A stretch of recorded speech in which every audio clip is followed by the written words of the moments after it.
সকাল দেখলেই বোঝা যায় দিনটা কেমন কাটবে। আর বিএনপির জন্য শিক্ষাঙ্গনের সকাল ছিল আলো ঝলমলে। কারণ এসএসসির পর সফলভাবে এইচএসসিও পরিচালনা করছে সরকার। কেউ চুমু দিচ্ছেন, আবার কেউ দিচ্ছেন সালাম। প্রথম দিন শেষে শিক্ষামন্ত্রীকে নিয়ে এইচএসসি পরীক্ষার্থীদের এই উন্মাদনায় জানান দিচ্ছে কেমন হয়েছে পরীক্ষা। নকল প্রতিরোধ ও প্রশ্নপত্র ফাঁস ঠেকানো সহ সরকারের সামনে ছিল নানা চ্যালেঞ্জ। তবে এহসানুল হক মিলনের নেতৃত্বে তা ভালোই মোকাবেলা করল প্রশাসন। দৈনিক প্রথম আলোর প্রতিবেদন বলছে, নিয়মিতদের মধ্যে পরীক্ষায় অংশ নেয়নি 36% শিক্ষার্থী। অঙ্কের হিসেবে যা 5 লাখের বেশি। অর্থাৎ এই বিপুল সংখ্যক শিক্ষার্থী পরীক্ষার ফর্ম ফিল আপ করেনি। তবে একে ব্যর্থতার বদলে সফলতা হিসেবে দেখছেন বিশ্লেষকরা। প্রথমবারের মতো সারা দেশে অভিন্ন প্রশ্নপত্রে অনুষ্ঠিত হয়েছে এইচএসসি পরীক্ষা। পাশাপাশি পরীক্ষা মনিটর করা হয়েছে ক্লোজ সার্কিট ও বডি অন ক্যামেরার মাধ্যমে। ধারণা করা হচ্ছে প্রশ্নপত্র ফাঁস বন্ধ করার পাশাপাশি নকল ঠেকাতে অভিনব এই কৌশলের কারণেই ভয়ে পরীক্ষার ফর্ম ফিল আপ করেনি 5 লাখের বেশি পরীক্ষার্থী। তবুও অসৎ উপায় অবলম্বনের দায়ে বহিষ্কৃত হয়েছেন 5 জন। বাংলা পরীক্ষার প্রশ্নপত্রকে কেউ বলেছেন সহজ, আবার অনেকে বলেছেন ট্রিকি কোশ্চেন।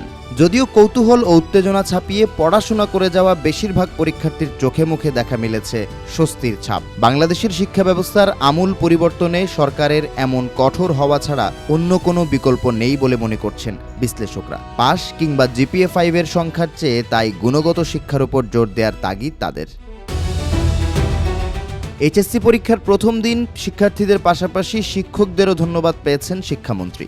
কারণ পরীক্ষা পরিচালনার সঙ্গে সরাসরি সম্পৃক্ত শিক্ষক, কর্মকর্তা, কর্মচারীদের সম্মানীর হার বাড়িয়েছে সরকার। একই সঙ্গে উত্তরপত্র নিরীক্ষণ, OMR top sheet, lithography, coding, decoding সহ কয়েকটি নতুন ব্যয় খাত সংযোজন করা হয়েছে। বৃহস্পতিবার অর্থ মন্ত্রণালয়ের অর্থ বিভাগের জারি করা এক পরিপত্রে জানা যায় এই তথ্য। পরিপত্র অনুযায়ী নতুন করে উত্তরপত্র নিরীক্ষণের জন্য প্রতিটি খাতায় 15 টাকা সম্মানী নির্ধারণ করা হয়েছে। এছাড়া পরীক্ষা পরিচালনার সঙ্গে প্রত্যক্ষভাবে সম্পৃক্ত কর্মচারীদের সম্মানীর হারও বেড়েছে 200 থেকে 800 টাকা পর্যন্ত।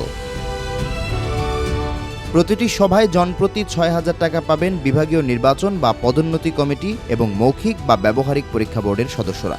প্রশ্নপত্র প্রণয়নের জন্য জনপ্রতি সম্মানী আগের মতোই 6,000 টাকা রাখা হয়েছে। উত্তরপত্র মূল্যায়নের ক্ষেত্রে পূর্ণ উত্তরপত্র পরীক্ষণের জন্য প্রতিটি খাতায় 130 টাকা এবং পূর্ণ অবজেক্টিভ টাইপ উত্তরপত্র পরীক্ষণের জন্য প্রতিটি খাতায় অপরিবর্তিত থাকছে 35 টাকা।